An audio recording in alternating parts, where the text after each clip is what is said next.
الرحيم. الحمد لله وسلام على عباده الذين اصطفى. أما بعد، أعوذ بالله من الشيطان الرجيم. بسم الله الرحمن الرحيم. محمد رسول الله والذين معه أشداء على الكفار رحماء بينهم تراهم ركعا سجدا يبتغون فضلا من الله ورضوانا سيماهم في وجوههم من أثر السجود. سخنان خوب و زیبای همکار گرامی من جناب مولانا عبدالواحد ملازاده سلمه الله استفاده کردیم.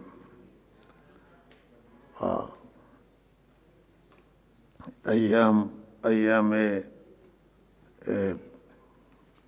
وفات سیدنا ابوبکر صدیق باشه و گرچه مقدار گذشته است و خواستم که در این زمینه در رابطه با تذکره حضرت صدیق اکبر رضی الله تعالی عنه چند جمله خدمت شما عرض می کنم و مقدمتاً در شرایطی که حضرت رسول صلی الله علیه وسلم مبعوث شدند، جزیره العرب نه تنها بلکه همه انسانیت در دنیا با دو تا چالش بزرگ روبرو بودند، با دو تا بحران. و جزیره العرب جایی که آن حضرت مبعوث می شوند از همه بیشترین بحران را داشتند و یک بحران اقتصادی بود که دنیا از لحاظ معیشت و معاش خصوصا در جزیره العرب در سخت‌ترین شرایط به سر می برد و زندگی قبایلی بود و تمدن خاصی نداشتند و از لحاظ اقتصاد نحوی بود که مردم غذای کافی نمی‌یافتند که در حد سیری بخورند، مگر خیلی کم افرادی کمی. لباس کافی نبود، غذای کافی نبود، مسکن در حد کفایت هم کم بود و در یک شرایط سخت اقتصادی مردم زندگی می کردند و صحابه کرام رضوان الله تعالی وقتی هجرت کردن آمدن در مدینه منوره، چنان اینجا شرایط سخت بود که حتی در جنگ احزاب منقول است که سنگ به شکم بستند که غذا برای خوردن نبود، لباس کافی نبود و مردم یک چادری را می بستند به گردن، همون لباس یک چادر را استفاده می کردند برای پوشش تمام بدنشون. بعض مردم اینطور بودند و وقتی که قحط و سالهای قحط در اون سرزمین زیاد می آمد، خیلی مشکلات داشتند و در تنگنا قرار می گرفتند مردم. زندگی با دامها بود و وقتی قحط باشه دام خودش هزینه داره تا هزینه بده به صاحبش. و از لحاظ اعتقادی و اخلاقی و از لحاظ عملی و از لحاظ معنوی در همه بشریت در یک بحران زندگی می کرد، چرا که سلسله وحی بند شده بود و سلسله داعیان هم آخری دایی که در سلسله پیامبران آمده بود حضرت عیسی بود علیه السلام، و لہذا دعوتگر آنچنان هم در دنیا وجود نداشت مگر یک چیز بقایای از ادیان گذشته و چیزی در دست مردم وجود داشت، ولی به هر حال یک دعوت قوی و یک وحی و سلسله وحی جریان داشته باشه 500 خورده سال بود که قطع شده بود.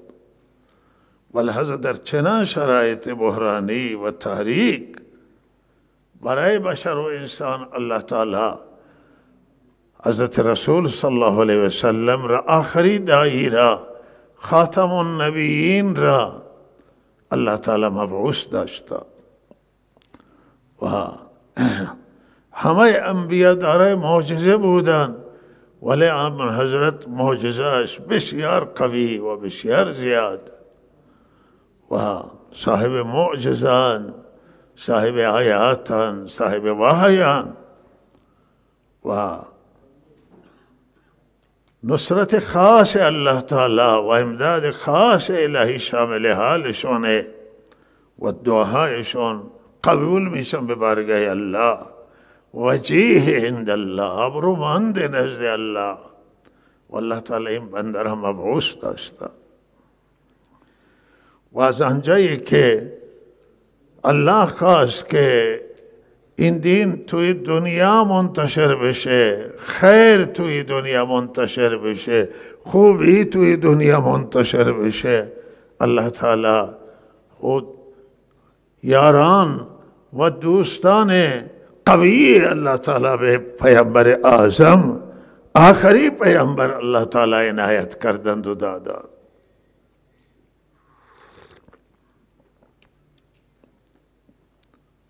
و در این باره هم روایات موجوده در رابطه با فضائل کسانی که از حضرت رسول صلی الله علیه و سلم تابعداری کردند و در سخت‌ترین شرایط و شرایط بحرانی و شرایط فشار آن حضرت را تنها نگذاشته، بلکه در کنار آن حضرت ایستاده. ولهذا اینها واقعا همانطور که خود آن حضرت یک انسان استثنایی و پیامبر استثنایی در میان پیامبران و دعوتگران، همانطور اصحاب آن حضرت، صحابه کرام، یاران آن حضرت هم همانطور انسانهای استثنایی بودند در میان یاران صحابه انبیا و اعوان و انصار انبیا علیهم السلام.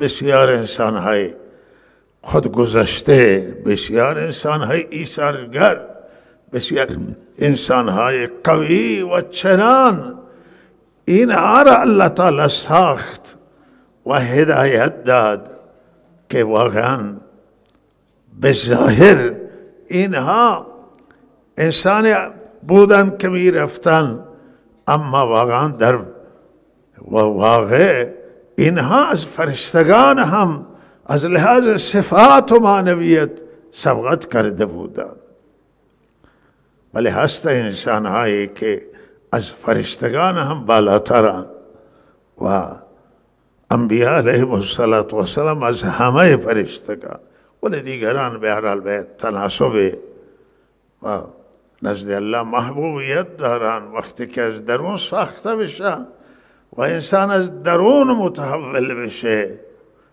و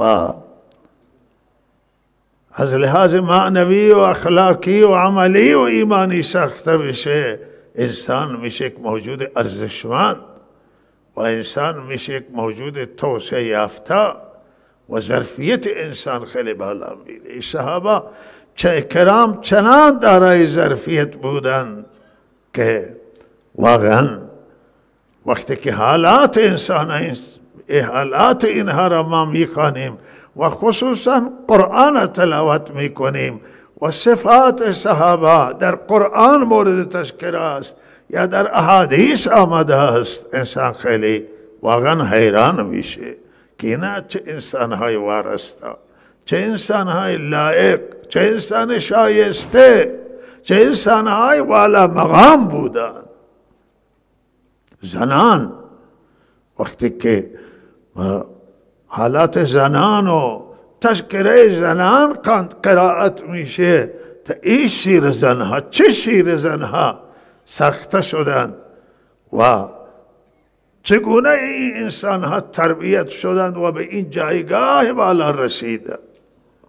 این مقام بالا خدیجه الکبری را شما در زنان ببینید، فاطمه الزهرا را ببینید، عایشه صدیقه را ببینید و بقیه ازواج مطهرات، تمام ازواج مطهرات هر یکی دارای چه فضائل، دارای چه ویژگی و دارای چه ارزش های بالایی بود. و وقتی که به صحابه میگه، صحابه همه مقامشون والا بود، همه مخلص بودن، اما بعضی صحابه را الله تعالی شخصیت بسیار بزرگی داده بود. سیدنا ابوبکر صدیق نگاه کنید، سیدنا عمر بن خطاب، سیدنا علی مرتضی را، سیدنا عثمان غنی را و بقیه صحابه اکرام را که عشره مبشره هستند، 10 تا صحابی که مژده بهشت از آن حضرت گرفتند و چه مقامی داشتند، چه اینها وارستگی، خودگذشتگی در راه الله و چقدر آن حضرت با این صحابه کرام محبت داشت، دوستی داشت و اینها را آن حضرت محبت می کرد و اینها حاضر بودند که جان و مال و کل زندگی را در راه حفاظت، در راه اطاعت از حضرت رسول صلی الله علیه وسلم، در راه نشر دین، در راه خدمت به انسانیت همه چیز را پیدا بکنند، همه چیز را قربانی بکنند. و وقتی که آن حضرت هجرت را شروع کرد و مردم مکه اسلام، دین اسلام نپذیرفتند و مگر جمع قلیل، لہذا یک بار اینا هجرت کردن به حبشه و بقیه دارالهجرت مدینه قرار گرفت و الله دستور داد که به مدینه هجرت بکنم. مدینه منوره مردمش مسلمان شده بودن و به استقبال آن حضرت آمدن و در مراسم حج دعوت کردن که شما هجرت بکنید. ما همانطور که برای حیا و ناموس میمیریم، برای دفاع از زن و بچه و دارایی های خود میمیریم، ما برای تو میمیریم، ما برای دین تو میمیریم، برای آرمان های تو ما میمیریم و دفاع میکنیم. حضرت عباس توی جمع بود، هنوز مسلمان نشده بود. حضرت عباس عموی آن حضرت و اهل مدینه بدونید که شما چه میگید. حضرت رسول و مسلمانان شما که دعوت میدید به مدینه میبرید، تمام دنیا دشمن شما میشن، همه دنیا با شما میجنگند و مواظب باشید که مدینه مکه نیست. مکه حرمه و اینجا حرمت داره و مردم احترام به حرم قائل بودند، ولی اونجا مردم مکه به دل مردم حرمت داشتند، حرمت خاص. اینها مجاوران خانه کعبه بودند. وقت که شما به مدینه که دعوت دادید، آن حضرت یعنی تمام دنیا را به جنگ بر علیه خود فراخوان دادید و شما حضرت ویل کنید، فردا اونجا ببرید، تنها ویل کنید. گفتن نه، اینطور نخواهد بود. ما از آن حضرت چنان دفاع خواهیم کرد که از ناموس و حیایمون دفاع میکنیم، از فرزندانمون، از زندگیمون.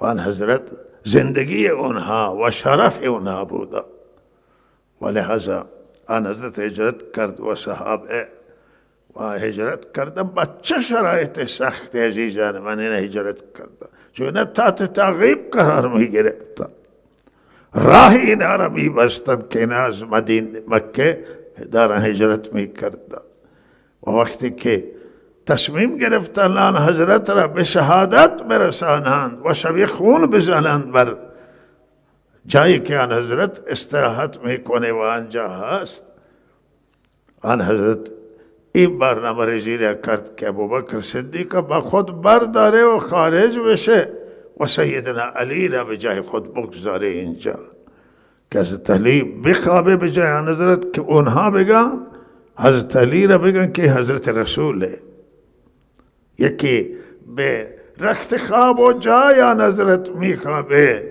و امانت ها را آن حضرت به دست او میده وصیت میکنه که پشت سر چه کار بکنه چه کارهایی را انجام بده و ابوبکر صدیق همراه برمیداره و میره چه مقام اینها داشتن و در این سفر او سفر شب که اینها به سمت ثور رفتند که بالاترین ارتفاع مکه هست و خاصا سر این کوه جای پناه بگیرد تا این هیهو بخوابه و بعد خارج بشن با چه سختی الان هم حاجی که میخواد بره تقریبا 1.5 ساعت طول میکشه تا انسان به بالای ثور برسه و بسیاری جا قدیما که الان نمیدن شرایط اخیر قدیما بسیاری جا که مردم میرفتن با دست میگرفتن خود را به زمین و به سنگها رد میشدن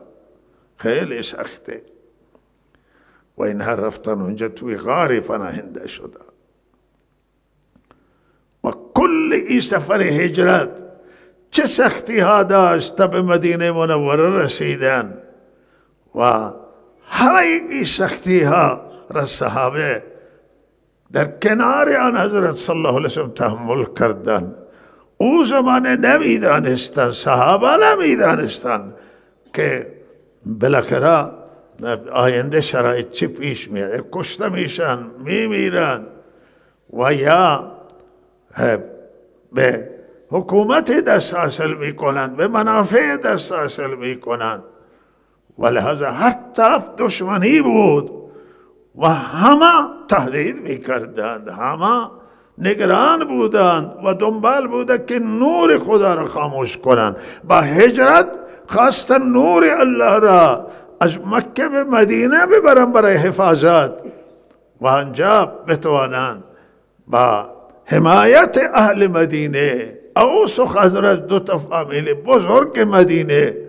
بتوانند دین خدا را حفاظت کنند و نجات بدن چه سختی ها را در راه الله تحمل کردم یادم آمد روایتی که روزی از فرزندان یکی از صحابه گفتن کاش ما در حیات آن حضرت زنده بودیم که از آن حضرت دفاع می کردیم و گفت که چه کارهایی را ما انجام می دادیم از باب حمایت و خدمت از آن حضرت و پدر به فرزندش گفت که پسر این تمنا را نکن که زمان آن حضرت زمان آسان نبود زمان سختی بود خیلی مشکلات بود خیلی تهدید بود و جنگ احد که در دامنه احد مردم مکه آمدن جنگ بدر هم همینطور که مسلمانان به جنگ بدر نرفت کاروانی را خواستن جلو بگیرن که این میخواست که اقتصاد مکه را تقویت کنه و یک بخشی از هزینه های خود و منافع خود برای جنگ با مردم مکه سرمایه گذاری بکنه و اونها سرمایه جمع میکردن که بجنگن با مسلمانان و این جنگ اتفاقی بود که پیش آمد لحظا ابو جهل لشکری برداشت و به حمایت از کاروان ابو سفیان آمد و این جنگ در گرفت جنگ احد که رسما لشکر کشی کرده برای انتقام آمده. جنگ احزاب که همه قبایل عرب، قبایل معروف عرب، جنگجوی عربا از جزیره العرب جمع کردن و آوردن بر سر آن حضرت مسلمانان. 12,000 یا 14,000. او زمانی خیلی جمعیت بزرگی بود و محاصره کردن. کل مدینه را محاصره در آورد که همه چیز نابود کنن بگذارن. ولی الله تعالی یاری کرد مسلمانان. خندقی بریده و جلوی اینها را به خندق و به سنگربندی و اونور این خندق تیراندازی می کردن و نمی گذاشتن که نزدیک بیان. خیلی سختی بود، خیلی خطر بود. جنگ تن به تن و جنگ شمشیر و جنگ از راه دور نبود. و این شرایط بحرانی و سخت نور الله تعالی را نگهداری کردن، وحی آسمانی را نگهداری کردن، قرآن عظیم و شأن و حضرت رسول صلی اللہ علیہ وسلم حمایت کردن و کنار آن حضرت ایستادن. و الله تعالی وقتی که اینا را تذکره میکنه بچه آب و تابه. الله محمد رسول الله والذین معه اشداء علی الکفار. میگه اینها سخت بودن برای دشمنان و دشمنانی که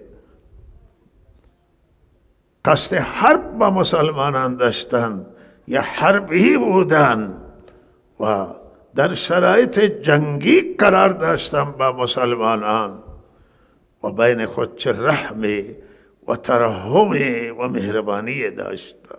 حاضر بودن هر 2 نفری که کنار هم یا 3 نفری که کنار هم بودن حاضر بودن هر یکی که من کشته بشم و رفیقم زنده بمانه، همه ما کشته بشیم ولی حضرت رسول زنده بمانه. و چقدر ایثار داشتن اینها و جان فشانی در راه الله تعالی.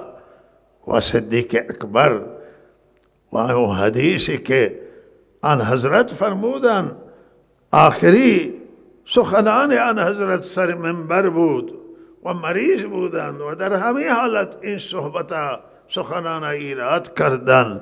فرمودن که من از همه شما فرمودن که احسان اول فرمودن که یک بنده یر الله اختیار داده که زمین بمانه یا بره پیش الله تعالی و او اختیار کرده رفتن را نزد الله تعالی پیش الله تعالی. صحابه بکی گوش می کردن که این بنده چه بنده سعادت مندی باشه در دل. ولی ابوبکر صدیق گریه کردن و کسی گفت که شما چرا گریه می کنید؟ آن حضرت متوجه شدن که او شخص که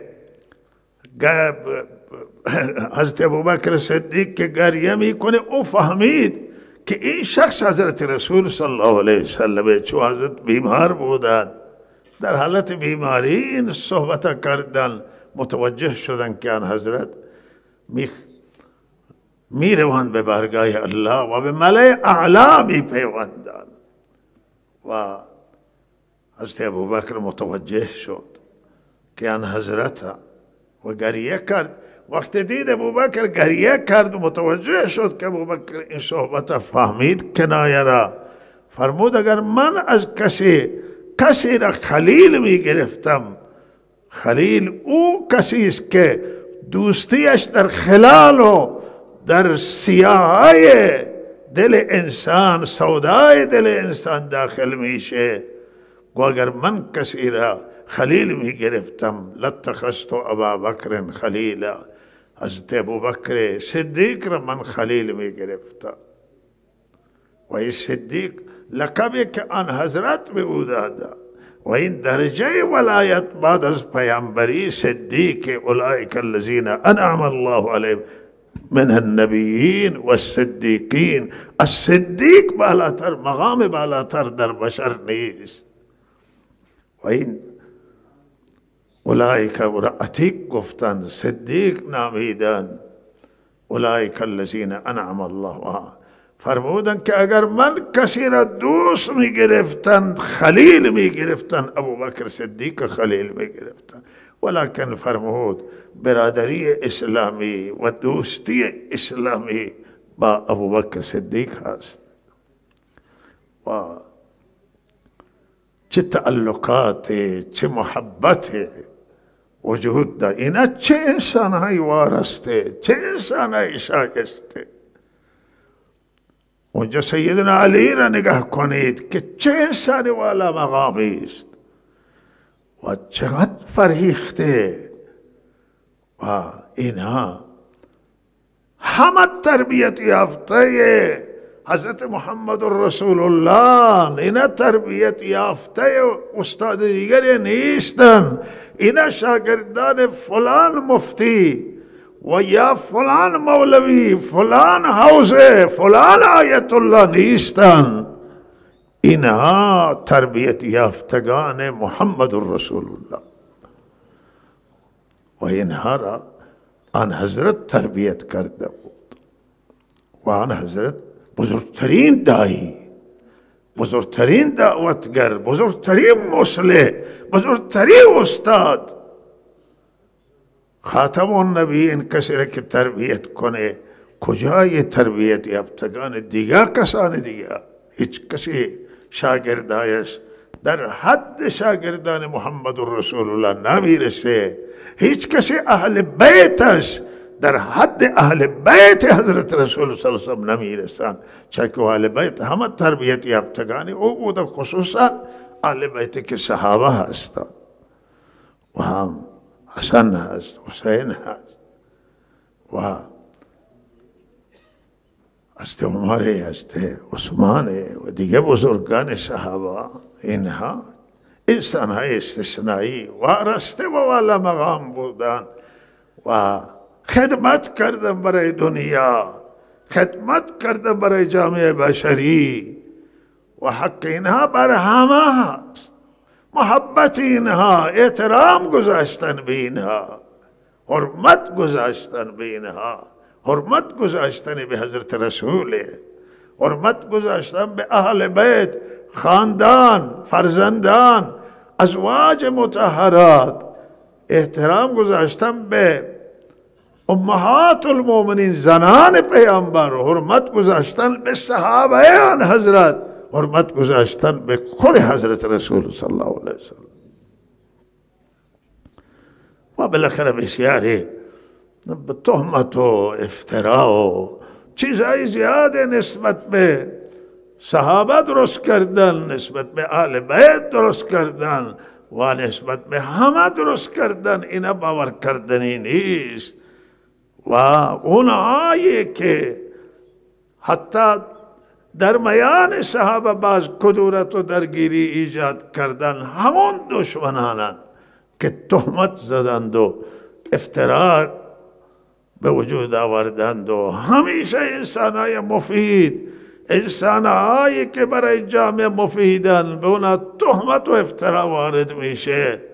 ولهذا ما بهترین را توصیه بنده به همه مسلمانان، همه مردم دنیا نه که اگر میخواهید صحابه را بشناسید، قرآن صحابه را معرفی میکنه. قرآن بخونید که چه تعریف قرآن. هر جایی که خطای صحابه، گناه صحابه را الله تعالی یاد میکنه، اکثرا عفو خودش را مطرح میکنه که من اونها را بخشیدم. صحابه معصوم نیستن، معصوم فقط حضرت رسوله. ولهذا صحابه گناه سر زده و همه انسان جایز الخطا، ولی مورد عفو الله تعالی قرار گرفتن. اکثرا توبه کردن، به الله رجوع کردن، الله اونها را بخشیده. و اما چه انسانهای عادل، چه انسانهای خودگذشته، انسانهای مادی فرست نبودن، دنیا فرست، دنبال مقام و پست و موقعیت باشن، نه، خدمت کردند و دنبال خدمت بودند. فرصت خدمت اگر به اونها رسیده کوتاهی نکردند. و اینها را الله تذکر می که گفتم که قرآن بخوانید، قرآن عظیم الشان که محفوظه و در او دستبرد نشده است، و حدیث آن حضرت، احادیث گوهربار آن حضرت بخونید. توی کتابهای معتبر حدیث ببینید که چه احادیثی در رابطه با فضیلت صحابه و اهل بیت آمده است.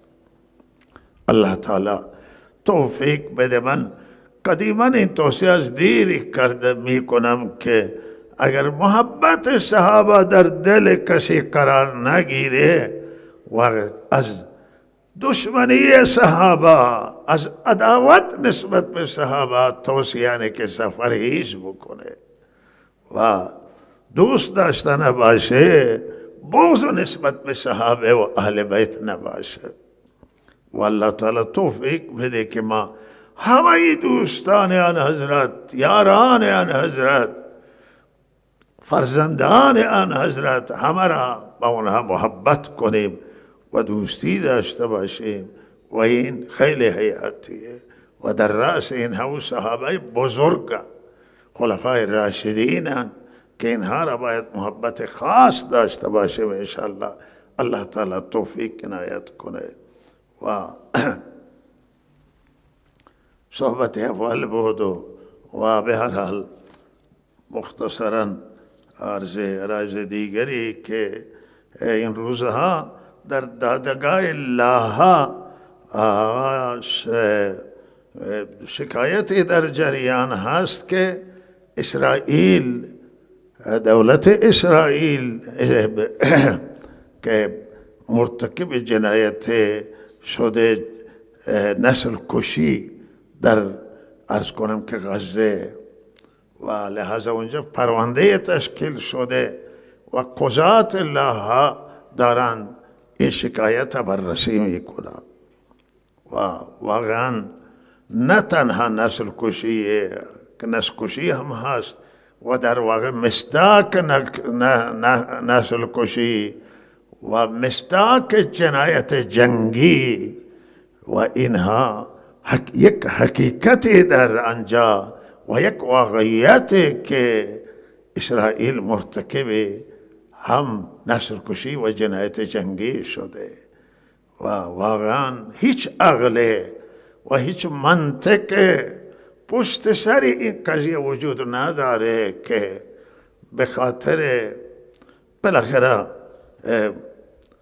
یک عده‌ای که علی نظامی باشند و جنگجو باشند و مرتکب چیزی بشوند و ظلم چیزی و بالاخره نزد بعضه به هر حال یک نسلی را از بین ببرند. صحبت ما روی او جنگجویان نیست، صحبت ما روی بیگناهان هست. افراد بیگناه در غزه، زنان و کودکها و بچه ها و این ویران کردن لانه و خانه اینها، از بین بردن آبادی‌ها، زراعت و کشت و کشاورزی و از بین بردن زندگی اینها در غزه. 2 میلیون نفر را آواره کردن و بی خانمان کردن در این فضای سرد و هوای سرد. از کجا آب بخورند و از کجا نانی چیزی به دست بیاورند و چه سختی های را این تحمل می کنند. و لحظه واقعا اگر دادگاه لاها استقلال داره و از خود شهامت داره و شهامت نشان میده و آزادگی دارند این قضات، بالاخره هم اسرائیل را محکوم کنند و هم حکم فوری آتش بس را صادر بکنند که این مردم بتوانند سری بلند بکنند، بتوانند بالاخره به زندگی ادامه بدن. فعلا اونجا هیچی نیست برای زندگی، همه چیز تباه شده، وزیر رو شده است. و امریکایی ها که در این قضیه بیچون و چرا حمایت کردند و دست اسرائیل نگرفتند و آزاد گذاشتند، واقعا کوتاهی کردند، واقعا مقصرند. و لہذا تنها راه اکنون نه تنها امریکا بلکه جمیع کسانی که حمایت بیچون و چرا از اسرائیل کردن، این همه مسئولند، هم نزد الله مسئولند و هم نزد خلق خدا، نزد همه جهانیان مسئولند که این شرایط فراهم آوردند. و لحاظا تنها راه اکنون همینه که این فلسطین نیها به حکومت مستقل برسند، سرزمینه اشغالی را فلسطینی ها به سرزمین های خود حاکم باشند و حکومت مستقل داشته باشند و سرنوشت مردم فلسطین به دستشون بیفته. تنها راه هست که به هر حال تسلی میکنه قلب مجروح همه انسانای آزاده و تمام مردم دنیا را. و این حرفا که بنده میزنم خدمت شما با بی طرفانه مردم نگاه کنند و همه را دعوت میدیم که تو این قضایا و هر قضای دیگر بی طرفانه و منصفانه قضاوت بشه. و ما امیدواریم که اتفاق به زودی متحقق بشه که هم جنگ متوقف بشه، هم گروگان ها آزاد بشن، اسرا آزاد بشن و هم مردم فلسطین. و ما توصیه میکنیم به آزادی اسرا و هم امیدواریم که سرزمین فلسطین به استقلال برسه و اختلاف چندین دهه به پایان برسه. این روزا بالاخره این حادثه ایام این حادثه هواپیمایی اوکراینی هست که عده کثیری از هموطنان عزیز ما جان باختند در این حادثه و این هم ضایعه بزرگی بود. و من تسلیت عرض می کنم به همه اون دغداران که عزیزانشون از دست دادن. و واقعا یک مسئله مهمی بود این و توی مسائل مهم شایسته بود که مسئولین دست از تمام کارایشون بکشند و یک چنان موزلی را سریع حل کنند و برای تدبیر بکنند. و اگر تدبیر میشد این مشکلات که امروز هست پیش نمیاد. امروز اینا توی کشورهای اروپایی و کشورهای مختلف همین بازماندگان این حادثه ناگوار شکایت دارند و به این دادگاه و اون دادگاه فرامی برند و شکایت میکنند و این ضایعات بزرگی برای کشور ما پیش آورده و این به اعتبار یک مملکت ضربه میزنه. کاش که همون روز هم مسئولان بالاخره رده بالا عذرخواهی میکردند، این جنایت را محکوم میکردند. حالا اونها میگن که خطایی بوده و خطا هم اگر باشه، خطا هم حد و حرز. یک وقت توی یک خطا یک انسان کشته میشه، یک خطای میشه یک دوچرخه یک موتور سیکلتی زده میشه و یک وقت هواپیمایی زده میشه و این خطا به این گندگی و بزرگی و لحظه اینها باید عذرخواهی میکرد و این محکوم میکرد و کسانی که این جنایت مرتکب شده بودند و از دیدگاه اسلامی خطاکار قابل تنبیه. و حالا عمد اگر باشه یه حکم داری، خطا باشه اما حکم دیگری خطا به احتیاطیه.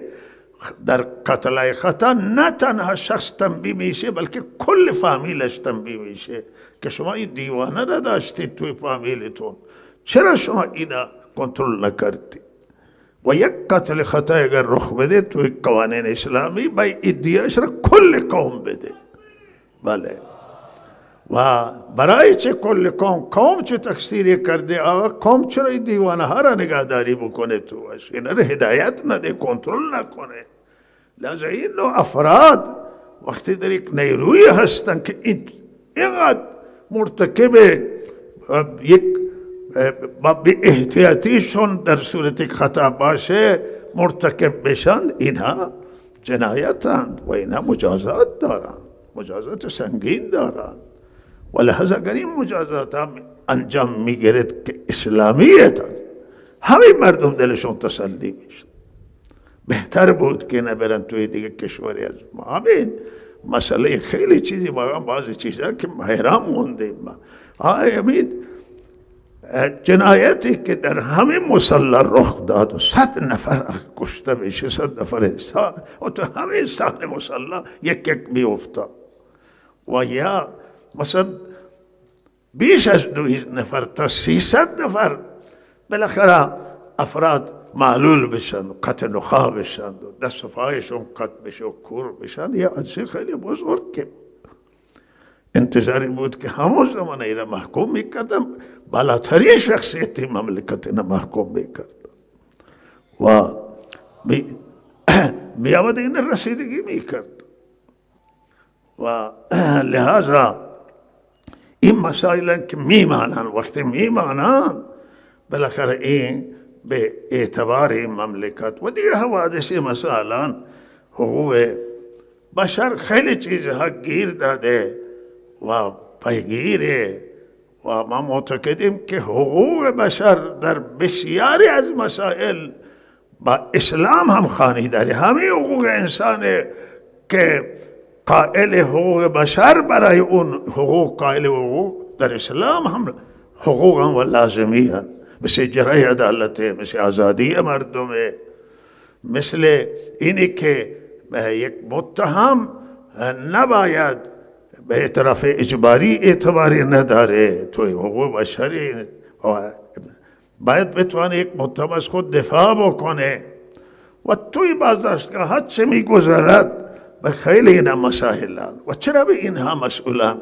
نتوانستن رسیدگی بکنند و توفیق رسیدگی نبوده. خب این حالت مزده به مملکت. حالا مملکت با این اعتبار پولش از این کاغذه هاییست که اگر بیفته جای چشم کسی آب نمیخوره که اینه جمع بکنه، هیچ اعتباری نداره. چرا این مملکت اعتبارش به اینجا برسه؟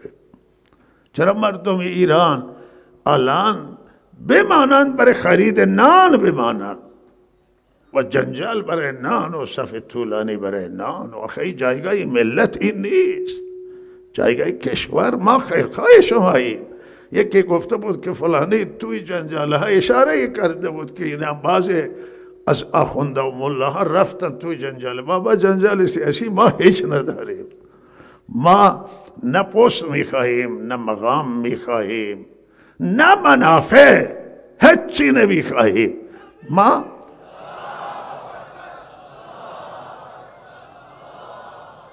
برای ما همین که پیش نمازی مردم اعتماد کردن پشت سر ما نماز میخوانند و روزی که نماز نخوانند ما بگن که ما راضی نیستیم، منم ویل میکنم جا نماز مصلی را. ولی تا وقتی که اینا مردم پشت سر ما نماز میخوانند نماز میدیم، توی همه مسجد نماز خودمون میخوانیم و بالاخره همین فضل الله، همین الله از ما نگیره که ما خدا را بندگی بکنیم. این حرفها را که من میزنم این نیست که سر من فشار نمیاد، فشار میآید. بالاخره کده از من دلخورن و رفیق و رفقای بنده بودن، ولی حق مردمان.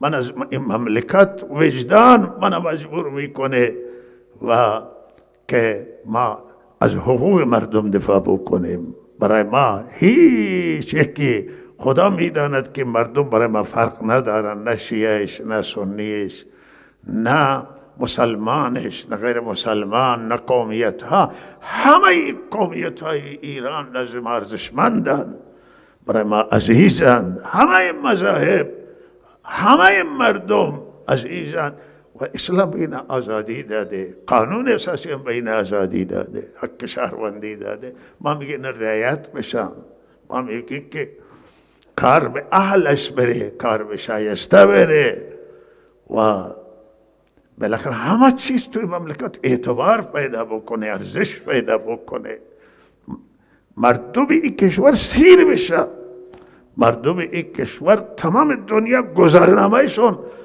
ارزش پیدا بکنه، خودشون ارزش پیدا بکنن. این از هیچ ملت کم ندارن.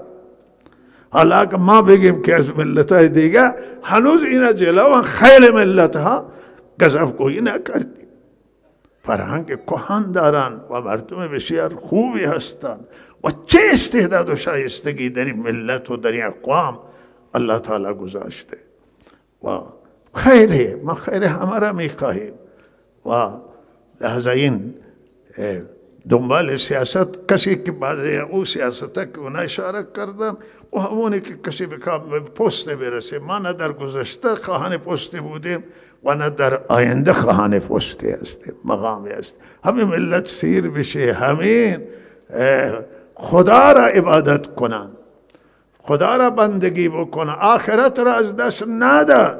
و من توصیم به همه مردمان که از اسلام بدبین نباشید. شما دیدید من خطایی کردم، از بنده نوعی شما اشتباهی دیدید، به پای اسلام نگذارید، به پای صحابه نگذارید، به پای حضرت رسول نگذارید، به پای اهل بیت نگذارید. اینها بالاخره افرادند، خود سلیقه افراده. اگر یکی خطای مرتکب بشه، بنده خطای مرتکب بشم، هر چی میخواید بگید منو بگید، ولی نه به دین بگید، از دین بدبین هم نباشید. بعد از دین بدبین شده، این درست نیست، واقعا نیست. این دین خیلی خیلی پتانسیل داره، خیلی خیلی سازنده و خیلی خیلی توی این دین ارزش وجود داره و الله تعالی همه را توفیق بدهد و همه را در راه خود مستقیم بکنه. برای ما زنان این جامعه، زنان این جامعه ایرانی ارزشمندن، جوانان ارزشمندن، همه طیف ها ارزشمندن و ما امیدواریم که مشکلات همه را الله تعالی حل بکنه و گرفتاری همه را رفع